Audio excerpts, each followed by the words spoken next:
Hey y'all, and welcome to my YouTube channel. My name is Takira. I am the manifestation dietitian on all platforms. I literally recorded 2 videos today to upload to YouTube, and for some reason, Photo Booth is fucking playing with me and did not save the video somehow. It's like not working, not popping up. The video is like blank. So I was like, fuck it, I'm not recording another video on this shit.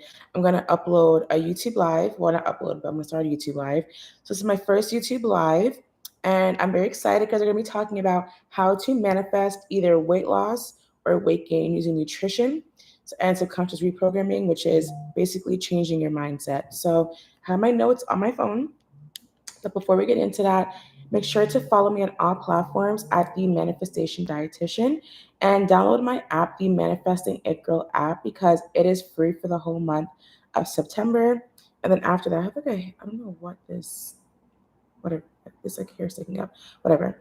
After that, the price is gonna go back to 11.11 a month, and then there's also an annual price and a yearly price. Is my AC on? Okay, because it's hot in here. Okay, so the first thing we want to talk about is what is the cause of your weight gain or your weight loss. The first thing I want to talk about is limiting beliefs, right? Actually, I'm gonna hold my notes like right here. I'm on the computer. Hope it doesn't like fall or anything. Okay, so what are limiting beliefs, right? Limiting beliefs are beliefs that limit us and keep us stuck where we're at. So some limiting beliefs around weight loss could be like, it's impossible to lose weight. It's impossible to gain weight. There's no point in me even trying because it's not going to work. I'm always going to be fat. I'm always going to be skinny. I have no ass. I have too many rolls. I look in the mirror. Like all of these are limiting beliefs. And what they do is that they limit you and they keep you stuck where you're at, right? So it's really important to identify what your limiting beliefs are and then how to eradicate them. So what I like to tell people is that if you don't know where your limiting beliefs are, you need 2 pieces of paper. On one piece of paper, you're going to write down every single negative thing you have to say about yourself that is in regards to your weight, your looks, your body image, your mindset, like whatever it is. That's going to be on one piece of paper. On the other piece of paper, you're going to write the opposite statement of that, and that's going to be your affirmations. But when it comes to making affirmations, you don't want it to have the word in it. Like, for example, if one of your limiting beliefs is that you're always going to be fat, you don't want your affirmation to be, I'm not always going to be fat. Like, because the mind doesn't recognize the word not. So all it hears is the word fat. So if I tell you, don't think about a purple dinosaur, you're thinking about a purple dinosaur. Okay, I said purple dinosaur. So you want your affirmation to be the opposite, but to be affirming, right? So instead of you saying, I'm always going to be fat, you can say, this is just an example. Obviously, you choose your own affirmation, but yours can be, I am making really fast progress towards my weight loss goals. I now weigh, I don't know, 130 pounds, whatever you want to weigh. So that's how you would eradicate your limiting beliefs. But the reason why I say to put on 2 pieces of paper is so that on the first piece of paper with all those negative beliefs, we're gonna throw that shit out in the trash because we no longer want to identify with that older version of us. That's our past identity. That's the person that we don't want to be anymore. And now we're changing and molding into a new identity, a new person, someone who has more positive beliefs and not limiting beliefs, right? So whether you want to throw that paper down the fucking toilet, rip it up, burn it in a safe environment safely somehow, um, put it down the toilet, whatever it is. That paper is the past. Right now, we're focused on the present, which is the paper that you wrote down all those affirmations. And what you're going to do is recite those affirmations to yourself on a daily basis. Whether you're hanging it around your apartment or you're putting it as reminders on your phone or you're putting it in your mirror, whatever it is, because what affirmations do is that they rewire your brain through repetition, right? So if we spent years repeating these negative thoughts to ourselves, that means that we can spend years repeating positive thoughts to ourselves to form a new identity. But it also doesn't have to take years as well. It can take as fast as you want. It's up to you and how fast you want to change your mindset. And it also has to do with how positive you are as well, right? So now that we have our new list of affirmations, by you repeating them, it's going to dissolve those old limiting beliefs that you have. It's going to form new beliefs, new neural pathways in your brain. And then now you're going to have more positive thoughts, no limiting beliefs, and then more positive beliefs.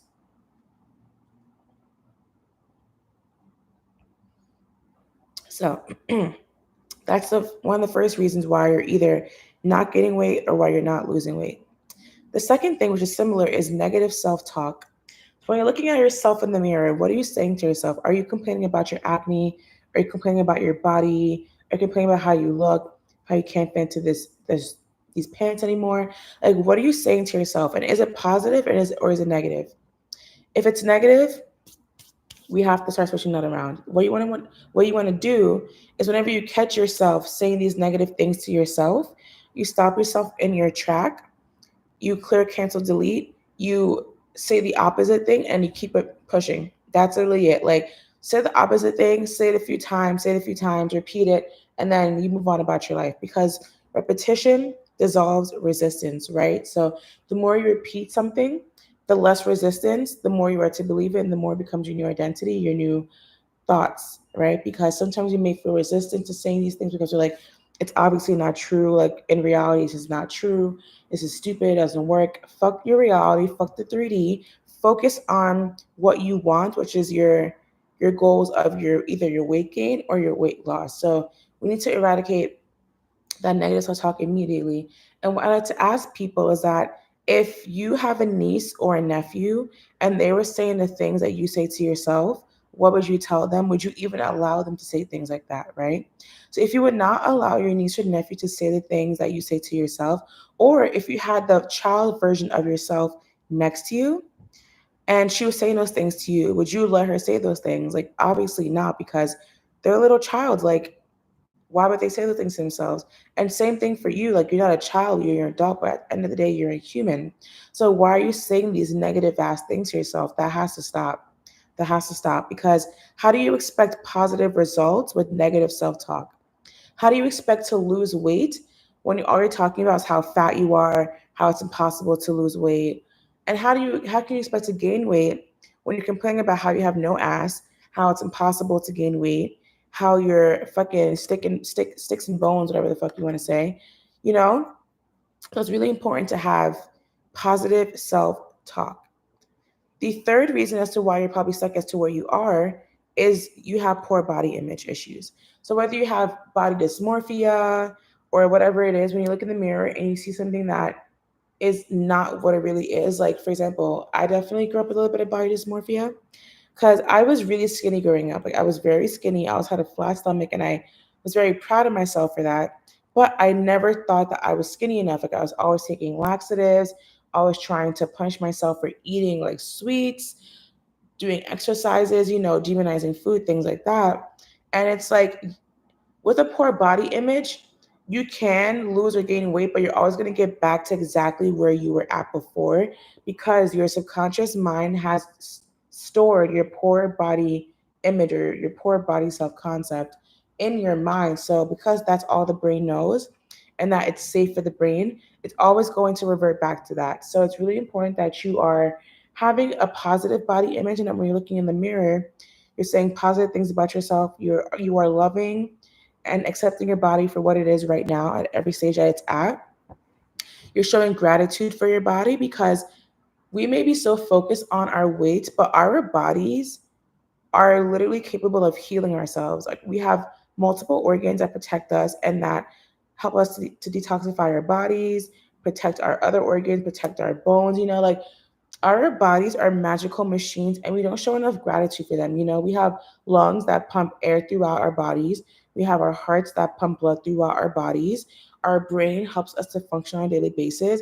We have fingers, we have toes. Not everybody has fingers and toes and all their limbs, right? So focus on what you do have and appreciate and show gratitude towards that, instead of focusing on what you don't like, which is your body weight or your acne, because what you focus on grows. So if you focus on the positive, you're going to see more positives. If you focus on the negatives, you're going to see more negatives. So definitely work on your body image issues.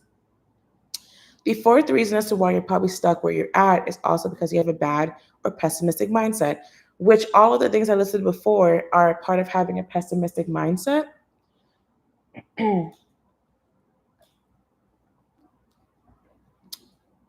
Talking too much really fucks me up.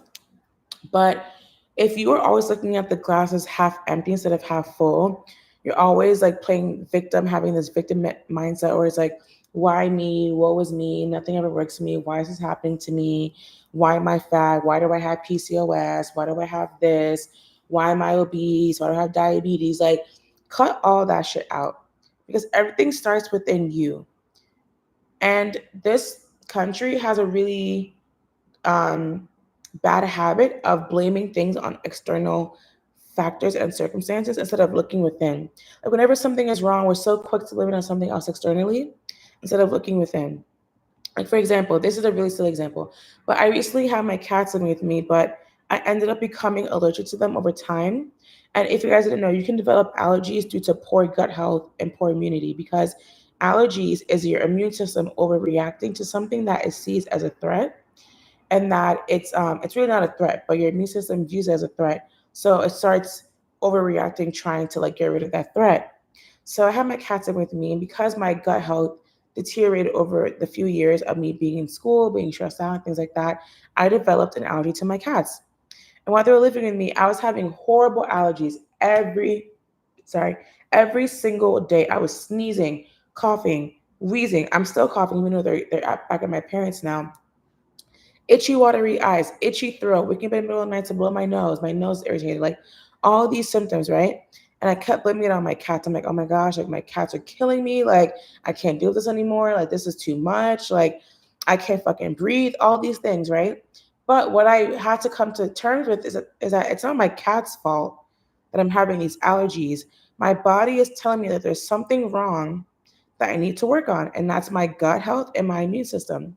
Because if I wasn't allergic to my cats before, I developed an allergy over time, that means that my immune system and gut are compromised in somehow, shape, or form, whether it was from stress or a bad diet, whatever it was, it compromised my immune system, which a part of it is in your gut, and that caused my allergies. Now, what am I doing? I'm working on building back up my immune system, working on my gut health, so that when I do see my cats again, I'm not sneezing down the fucking building and blowing my nose, you know? So it's really important that you stop blaming things on external factors and look within and see what is within you that caused something. And this is not an excuse to self blame and once again play victim, but everything starts within you. So it's important to identify and be self aware to realize that your problems stem from with you and they're just being projected out into your external reality because that's what your mind believes because it's stored in your subconscious mind. So also when it comes to a bad mindset, it's just people that are just negative Nancy's, pessimistic as fuck. They're always complaining. I cannot stand people that are always complaining. And I used to be a very, very pessimistic person, very big complainer. Everything was a problem for me. I was always like playing victim. And it's like now that I've transitioned out of that old identity, I look back and I'm like, yo, what the fuck? Like, how did I even live like that? Like, I was just so negative. And now because it took me so long and so much inner work to heal from that, I cannot be around someone who's like that because I don't want, first of all, you are the main people you hang around with. And I don't want to get sucked back into that old mentality and lifestyle of playing victim, always complaining, always being pessimistic, things like that. Switch this to this side. So, working on your mindset is really important. Practicing a mental diet, which is any negative thoughts you have, definitely just rewiring it and eradicating it and thinking something else. So now when it comes to your health, we have 4 pillars of health. We have our nutrition, exercise, sleep, and stress. So when it comes to these 4 pillars of health, they're really important because yes, you can have good nutrition, but if your sleep, stress, and exercise is poor, then what's the fucking point, right? Because these are all interwoven because of the mind-body connection. So if you have poor sleep, high stress levels, and on top of that, you have good to moderate nutrition, whatever, but then you have excellent exercise. You may not be seeing the results you want in the gym because your nutrition is not that good, your stress levels are through the fucking roof, and your sleep is poor. And your nutrition plays a big role in your health. Exercise plays a big role in your physical health. Sleep is when your body is shutting down to rejuvenate and relax. And then stress leads to disease. So it's really important that we're monitoring all these four pillars of health in our daily lives because it makes up our overall comprehensive well-being. So when it comes to stress, stress is linked to our cortisol levels. And when we are stressed, our cortisol levels are spiked. And when our cortisol levels are spiked, that causes inflammation in the body. Inflammation can lead to weight gain, acne, especially weight gain in the stomach area. It can also lead to diseases, sicknesses, suppressed immunity, and all those things, right? So when it comes to stress, it's really important that you are finding ways to manage your stress and that you're practicing mindfulness, you're doing whatever it is that helps calm you down, whether it's exercise, going on walks, spending time in nature, yoga, meditation, therapy, coaching, EFT tapping, acupuncture, dancing. You want to remove that stress from the inside of your body to outside of your body because stored stress causes diseases and it can lead to just overall suppressed immunity, sicknesses, and it can exacerbate the things that you're dealing with now. So it's really important that you're managing your stress levels. The second pillar of health would be exercise. So exercise is good for our physical health. It helps us to maintain our weight, helps us to keep off the fat. It helps to with mental health as well. It helps with our mobility, how agile we are, how flexible we are, our joints, obviously our strength as well. So exercise plays a very big role when it comes to either weight gain or weight loss. When it comes to weight loss, obviously you should be doing some type of physical activity. But what I like to explain is that there's a big difference between men and women when it comes to exercise. So I highly encourage all women to cycle sync their workouts. And what this means is that you're doing workouts that support where you're at in your cycle because women have a 28-day cycle, men have a 24-hour cycle. So men's hormones replenish every hour, which is why every morning they wake up with that hardwood because their testosterone levels are high and they're ready to, you know what I'm trying to say? So that is why men are like that. Women, our cycle determines where our hormones are at and how our weight is at that time. So we have our menstrual cycle. After menstrual, we have the follicular. Afterwards, we have the ovulatory phase, and then we have our luteal phase. When we're menstruating, our energy levels are at its lowest, meaning that it's very important to incorporate gentle movements such as walking, yoga, Pilates, something very gentle so that that's not taking up too much energy. Because if you do too much high energy, high intensity things while you're on your period, it's going to burn you out. On top of that, it can cause even more weight gain because you're spiking your cortisol levels at a time where your body doesn't have that much energy. So during the menstrual phase, you want to rest and do very low energy activities. When you're in your follicular phase after your menstrual phase, you have a lot of energy. Therefore, it's better to do high intensity workouts such as HIIT, cardio, running, strength training, those types of really intense workouts because you have the most energy. Then you have the ovulatory phase, which comes after the follicular phase. And this is the follicular phase, but like on crack, because not only are you feeling the follicular phase symptoms, but you're horny as fuck, your skin is glowing because the oils in your skin are not being produced as much. So people typically have the least amount of breakouts or really clear skin during the ovulatory phase, and they're typically more magnetic and they're more glowing because they are just at their peak of their cycle. And then so same thing with prioritizing the same kind of workouts. Then when it comes to your luteal phase, which is like the sleep phase before your period, is when you're more tired, you want to prioritize more again low energy activities and resting and just walking more and doing low intensity things like yoga, Pilates, whatever you categorize as low intensity. So there's a big difference between how men can lose weight versus how women can lose weight. And if women knew how to optimize their cycles with their with their exercise regime, more women would see more faster results. A lot of women are following advice from men who do high intensity things almost every single day. And they're wondering why they're not losing weight when they're in the gym doing HIIT 5 days a week. But it's because our bodies are different. You cannot be in your menstrual cycle or your luteal phase doing fucking kickboxing and running and all these high intensity things and expect to lose weight because it's spiking your cortisol levels. So it's really important to know that difference and working with a trainer who is educated on this because a lot of my clients who I see one to one at my job, especially I'm talking about my female clients, they're getting advice from male trainers who are telling them to weigh themselves every day and to like do all these high intensity things when these male trainers are not educated on the female body and how the hormones work. And it doesn't make sense for a woman to weigh herself every day because our weights are determined on where we're at in our cycle. At some parts in our cycle, we hold on to more water weight. At other parts of our cycles, we don't. Sometimes we're more bloated, sometimes we're not bloated, you know?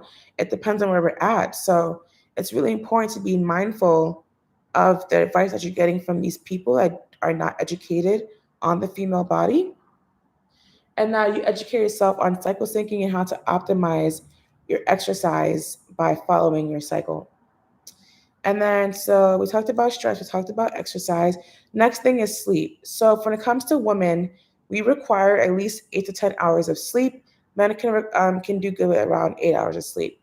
I have a whole podcast episode linked below on how you can improve your sleep hygiene. So, I'm not going to go into that. Listen to the podcast episode if you have poor sleep, whether you can't fall asleep, you can't stay asleep, you can't wake up, or you're waking up in the middle of the night. Definitely listen to that podcast episode below on the Manifesting Ant Girl podcast. It's available on Apple, Spotify, and all streaming platforms. And last is nutrition, right? So nutrition obviously plays a really big role. And as a dietitian, it's really important that I educate on the macronutrients. So we have 3 macronutrients, macro meaning big. So these are the 3 main nutrients we need in our meals, which is protein, carbohydrates, and fat. So whenever people are referring to macros, that's what they're talking about. So when it comes to carbohydrates, carbohydrates give us energy, and there's 3 types of carbohydrates. You have simple, complex, and fiber. So simple carbohydrates are going to be some of your fruits, your juices, your smoothies, your sugary things, your candies, things that give you that instant boost, which is why athletes have a lot of simple carbohydrates before their games or workouts to give them that energy. Same thing with people that are in the gym. And same thing with diabetics. Whenever they have low blood sugar, they carry sugar pills on them or like a juice or a snack that is a simple carbohydrate so that within 15 minutes they're able to get their sugar up and back to normal. So that's a simple carbohydrate. Then we have complex carbohydrates, which are your starches. So that's going to be like your bread, your pasta, your rice, your potatoes, legumes, things like that. Those are going to be your complex carbohydrates. And these typically have fiber. And if they don't, you want to aim for the ones with fiber because fiber keeps us fuller longer. It helps to go to the bathroom. It helps to lower cholesterol because it binds to cholesterol in the body and excretes it out through your waste. And so fiber also helps with lowering your period symptoms because estrogen is excreted in our waste. And if we're not pooping, we're recirculating estrogen back in the body, and that can cause more PMS symptoms. Fiber also helps with your heart health, your brain health, and it also produces something called short chain fatty acids, which is something that helps the inflammation in the body, and it also has been shown to help with weight loss. So fiber is really important, right? So you want to choose the carbohydrates that have fiber and not so much the carbohydrates that don't have fiber.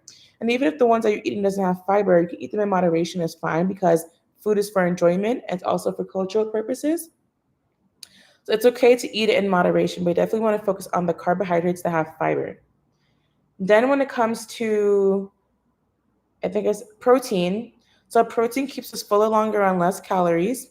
It helps to build muscles. It helps with skin repair, wound repair.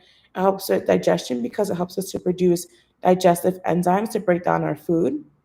And so with protein is very low in calories. So optimizing your protein for weight loss is really important because it keeps you fuller longer on less calories and it helps you to burn fat if you're in the gym. So it's really important that if you're trying to lose weight, that you're prioritizing protein. And then when it comes to fats, fats are the most calorically dense macronutrient. So if you're trying to gain weight, you want to focus on your fat intake, but you want to focus on unsaturated healthy fats that provide omega-3s and not your saturated fats because your saturated fats are directly linked to higher cholesterol levels. So doctors and all these old farts, not okay, I shouldn't call them old farts, but all of these old school people that are still stuck on old school research still believe that the cholesterol in food impacts your cholesterol levels, but that has been shown by research that's no longer true. And that what impacts your cholesterol levels is your saturated fat intake. So saturated fat intake comes from animals. So any fatty meats, full fat dairy products, ultra processed foods, so your fast foods, your Popeyes, your McDonald's, your Wendy's, things like that. It also comes from fried foods, so fried chicken, fried fish, whatever is fried, that's going to raise your cholesterol levels. So, what's important is that you are minimizing or not consuming any saturated fat at all, and that you're focused on the unsaturated fat, which is going to be like your nuts, your seeds, your olive oil, your avocado oil. Coconut oil is actually really high in saturated fat. So, you want to use that mindfully and not too much because that can raise your cholesterol levels. Um, so minimizing your saturated fats, increasing your unsaturated fats, so that can help with gaining weight because they're more calorically dense. So, for example, all oils across the board, for the most part, 1 tablespoon is 100 calories. So, when it comes to people that want to gain weight, using more olive oil, using more avocado oil, that can easily get you an extra 500 calories. Consuming avocados, nuts, seeds, fatty fish, anything with unsaturated healthy fats is what you want to prioritize, not only for your good cholesterol levels, but to also gain weight as well.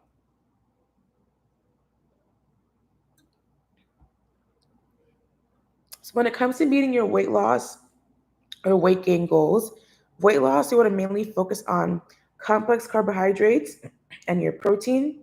You still do want to eat your carbohydrates, of course, especially the complex carbohydrates, but the focus should really be protein and sorry, I'm talking about fat. Okay, wait, no, let me read the whole thing. So when it comes to weight loss, we're going to focus on complex carbohydrates and protein. You still do want those unsaturated fats to help with providing the body with omega 3s for inflammation, but you want majority of your calories to come from the complex carbohydrates and the protein. When it comes to weight gain, you want to focus on your fat intake, the unsaturated healthy fats, and also want to focus on your protein, especially if you're in the gym to help build muscle. And then carbohydrates as well, just for some extra calories. So that's the main difference. But if you want more individualized advice, I highly recommend working with a dietitian because I'm only providing general advice. It's not specific. So I work with a company called Dietitian Live, and it's a fucking amazing ass company. They focus on the 4 pillars of health, and they also focus on mindset work as well, along with nutrition. So you could either choose to work with me or any RD in the company. And I have the link down below. So you get assigned to a random dietitian. And if you want to work with me specifically, you'll have to reach out to me and tell me so that I can move you to my schedule because unfortunately you cannot choose which RD you want to work with. So the link is down below. They take a bunch of insurances and also self-pay options as well. So if you want more individualized advice, definitely work with the dietitian. So, if you are lacking structure in any of the 4 pillars of health, you are likely stuck at where you're at and not able to lose weight or not able to gain weight. And same thing with the limiting beliefs and the negative self talk and the poor body image, the bad mindset. If you are dealing with all those things, that is exactly why you are where you're at right now. And in order to move from that and, step into the new version of yourself, you have to get your 4 pillars of health in check. And you also need to get your mindset in check. So, how can we rewire the subconscious mind in order to manifest our weight loss goals? So, just to explain the mind, right? So, we have our conscious mind. Okay, my neck like really hurts right now. Let me try and move this up. Let me add this pillow here somehow. I don't know. Okay, I don't know if that really made much of a difference, but okay. So we have our conscious mind and we have our subconscious mind. So our conscious mind basically has around 4 thoughts at a time. Our subconscious mind can have up to 11 million thoughts at a time. And our subconscious mind is where all of our limiting beliefs, our negative self talk, our poor body image, our bad mindset, is that's where all of that is stored. And our subconscious mind is formed between the ages of 0 to 7. So from the time you were in the third trimester of your mother's womb up until the age of 7, everything you heard, saw, were taught, were told is what formed your thoughts and beliefs and is what formed your identity and your personality right now. So if you were in your mother's womb in the third trimester and she talked a lot about how she hates herself and how she's fed up with the weight she gained during pregnancy and how horrible she looks and had a lot of negative self-talk. She had a bad mindset. That has already been passed on to you from since you were in the womb. So not to blame your mother because she obviously didn't know any better, but that's how those thoughts and beliefs are passed on. And then as you age from 0 to 7, people think that your kids don't know what you're saying, even though they may not know when they're like 0 seconds old, whatever. Um, Everything that you're saying around them is being imprinted in their subconscious mind and is forming their beliefs. And as they get older and start to actually understand, it's being even further imprinted in their subconscious mind. So if you're constantly talking about your body image around your kids, having negative self talk, having all these limiting beliefs that you're saying out loud, having a bad mindset, or even commenting on your kids, what they're eating, their weight, talking to your kid very negatively, saying a lot of things that hurt their self esteem. That's what's going to form their identity from ages of 0 to 7. And this is because ages 0 to 7 is when your brain's in the theta state. And the theta state is like Play Doh, it's very malleable, very mendable. So when you're in a theta state, you're very gullible, impressionable, and you believe everything. That's why when you tell a kid a lie that's obviously a lie, they may believe you because they're gullible, because kids from ages 0 to 7 are in that theta state. That's why it's easier for kids to learn new things as they're growing up, because their brains are just absorbing everything. So like from what they hear to what they see on TV to what they see you doing, that's what forms their beliefs. So a lot of us Gen Zs have grown up in the early 2000s where there's a lot of weight loss commercials, the Special K diet, all of these harmful diet trends and fads. And growing up with that and seeing those commercials could definitely have impacted you now and could have led to disordered eating in your teenage years, even in your adulthood years, issues with eating, issues with your weight, things like that. So that is how powerful the subconscious mind is. And if all it took was repetition of negative thoughts to get you to where you're at today, all it takes is repetition of positive thoughts for you to step into the new version and identity of your new self. So, with that being said, that's where subconscious reprogramming tools come into play. And that's where also repetition comes into play. So, with any subconscious reprogramming tool that you use, repetition is key because repetition dissolves resistance. So, at first, you may feel resistance to saying or doing some of these things because your brain wants to protect you and keep you where you're at, which is the ego mind. You don't believe it, you feel like it's not true, you feel like it's stupid. All of these are what's going to keep you stuck where you're at. And if we can use repetition over the years to form these negative thoughts about ourselves, let's use repetition to reinforce positive beliefs in ourselves to form our new identity. So I'm going to give you a few subconscious reprogramming techniques. So the first one is daily affirmations. So because affirmations are positive and you basically are saying them to yourself every day consistently, repetitively, it's going to form new neural pathways in your brain. It's going to form new positive thoughts and beliefs.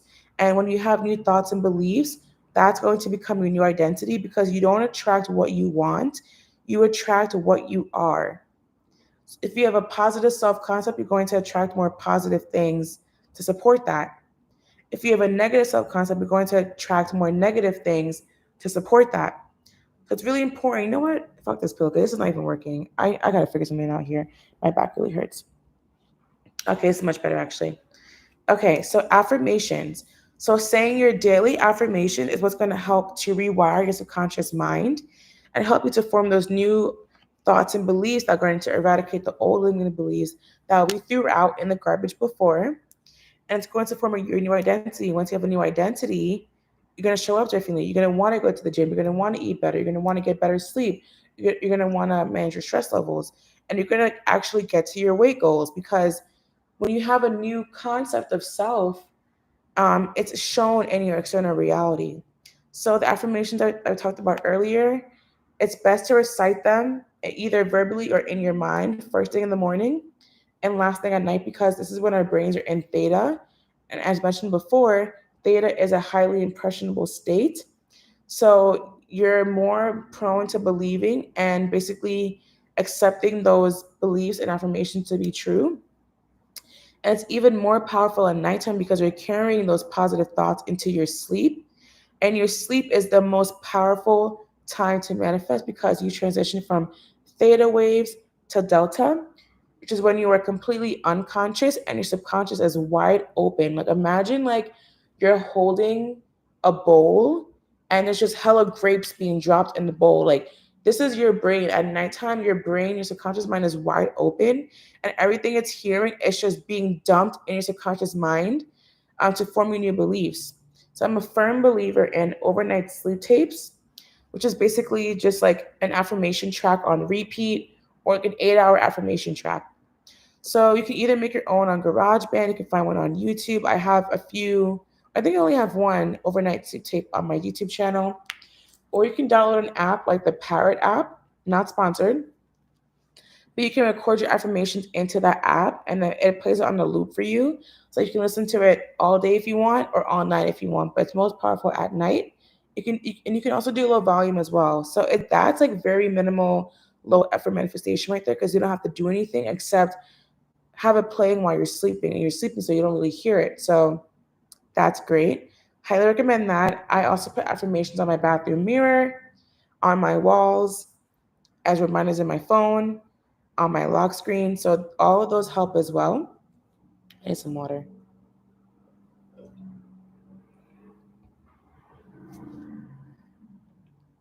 So affirmations make a really big difference. And I also have a dream body affirmation track on my YouTube channel and also on my app. So if you download the Manifesting It Girl app, I have a free dream body affirmation track that's tailored to people who want to either lose or gain weight. And on my YouTube channel and my subliminal / soundtrack playlist, you can find that affirmation track there as well. The second technique would be visualization. So there's actual science-backed research that shows that visualization can make a really big difference in helping you to manifest and meet your goals. So for example, everything that we have in this world right now would not have been possible if it wasn't for visualization. Like Thomas Edison would not have been able to invent the light bulb if he didn't imagine it. I forgot the guy's name who started McDonald's. I think his name is McRory. Not McRory. What's his name? I don't know. But the guy who started McDonald's or franchised it and then made it into like a $1 billion industry, that would have never happened if he never had a vision. Everything that's in this world right now started from a vision, meaning that visualization is extremely powerful. So when you can visualize every single day for a few seconds a day, literally a few seconds a day, of course, first thing in the morning, last thing before bed, and as you're falling asleep, the more likely you are to start coming up with ideas as to how to make this come into fruition. Also, how to make these things come true, which is what I just said. And it also gives you ideas as to how you can make this come true. So visualization, you can start off with 10 seconds 3 times a day and increase from there. You can do however long you want. The longer you do it, the better, obviously. And the more you can feel the feelings that you want to feel while visualizing, the faster your results. The more you visualize, the faster your results as well. And our subconscious mind has something called the reticular activating system, which explains the red car theory. So the red car theory, when you say, "Oh, I want a red car," now all of a sudden you're seeing red cars everywhere. For a while, I wanted a Bronco, and all of a sudden I was seeing Broncos everywhere. This is because it's your brain's job to look for the answers for you that you have questions to, and to validate your thoughts and beliefs. So with visualization, if you can visualize how you want to look, how you want to feel, what number you want to see on the scale every single day, your brain is going to look out into your environment and scan your environment for things that are going to help you to achieve that. And your brain's also going to work with your intuition and helping you get intuitive nudges to do certain things to help you meet those goals. So visualization is very important. I had to visualize the number that I want to see on the scale. And also when it comes to there's something else about visualization I want to talk about. I don't remember it. If I remember it later, I'll talk about it. You can also, if you can't visualize in your mind, you find it very hard. Oh, I remember now. So visualizing as you're falling asleep is a manifestation technique called SATS. And I have a whole section on my app, the Manifesting It Girl app, girl spelled GWORL, that has different manifestation techniques. And I have a section on there for SATS that teaches you how to use SATs in order to manifest. And it was coined by Neville Goddard, who was a spiritual teacher from back in the day that taught the law of assumption. So using SATs is a very powerful way to visualize and helping you to meet your goals. If you have a hard time coming up with visualizations in your head, you can also do vision boards or a vision board lock screen. So you can make a vision board on Canva. I also have a tutorial on my app on how to create a vision board. You can also use Pinterest, make Pinterest boards. You can also get some pictures you want on your vision board, go to Instagram, go to your story, act as if you are creating a collage, make a collage, save it, don't put it to your story, and then you can use that as your lock screen because it fits the dimensions of your lock screen. And when you see things, it's subconsciously programming your brain to think about it more and to work towards it more. And on average, the average human checks their phone over 200 times a day. So if your lock screen has your goals on it and you're checking your phone that many times, what do you think is going to happen? You're eventually going to meet your goals because your brain is seeing your goals 200 times a day. Not only is it seeing it, but you're also doing a visualization and you're also doing affirmations. So all of this repetition and saturating the mind is eventually going to rewire your mind, and it may take some time for some people or it may be fast for other people, but it's going to rewire your mind and form your new identity.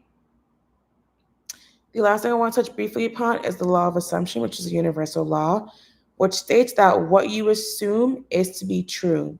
So if we can change our poor mindset to a positive mindset and change our nutrition and have good positive assumptions, we're going to see that reflect in our external reality because what we assume is to be true by the law of assumption. Therefore, if we assume that it's easy to lose weight and that we can lose weight and that you lose weight very fast, or that it's easy to gain weight and that you can gain weight and that you gain weight really fast, the more you assume these positive thoughts and beliefs, the faster it is to come into your reality. And whenever you have a negative thought creep in of like, no, that's not true, mental diet. You want to clear whatever it is, clear, control, delete. I don't even know what the fuck. I don't know what it is, but you want to stop it in its tracks, say the positive thing, repeat it, and keep moving forward. So that's pretty much how the law of assumption works: is assuming the best to get the best outcomes. With that being said, that concludes my first live on YouTube. And as mentioned before, if you want the episode to my sleep hygiene on my podcast, it's linked below. Same with my dream body affirmation track and the link to my company that I work for that offers one-to-one nutrition counseling, where they also take insurance and self-pay options as well. And make sure to follow me on all platforms at the Manifestation Dietitian because I post a lot of info on how to help people manifest their nutrition goals using their mindset and their nutrition. And download the Manifesting It Girl app for all of my affirmations, my subliminals, my rampages, my mantras, my affirmative prayers, my journals. It's $11.11 every month, but right now for September, it's free. So definitely download it. It's on Apple and Google Play. And that being said, that's it for my first live, guys. Thank you so much for joining me. And that's it. Bye, y'all.